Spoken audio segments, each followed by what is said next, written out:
জাতীয় চাঁদ দেখা কমিটির সভা অনুষ্ঠিত হয়।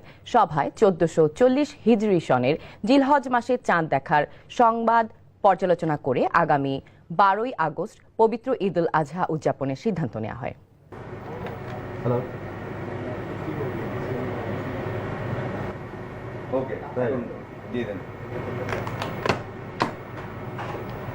আপা, নতুন একটা ব্রেকিং নিউজ ঢুকছে, অটোবি ফলো করবি। এইমাত্র পাওয়া খবরে জানা গেছে, ঢাকা মাওয়া সড়কে প্রাইভেট কার ট্রাকের মুখোমুখি সংঘর্ষে একজন বিদেশি সহ দেশের স্বনামধন্য প্রকৌশলী রেজওয়ান ইসলাম নিহত হয়েছেন। ইন্না লিল্লাহি ওয়া ইন্না ইলাইহি রাজিউন। মাওয়া যাওয়ার পথে রেজওয়ানের ইসলামের গাড়িকে উল্টো দিক থেকে আসা ট্রাক চাপা দিলে ঘটনাস্থলে মারা যান চালক সহ গাড়িতে থাকা 3 জনই। বিস্তারিত থাকছে পরে।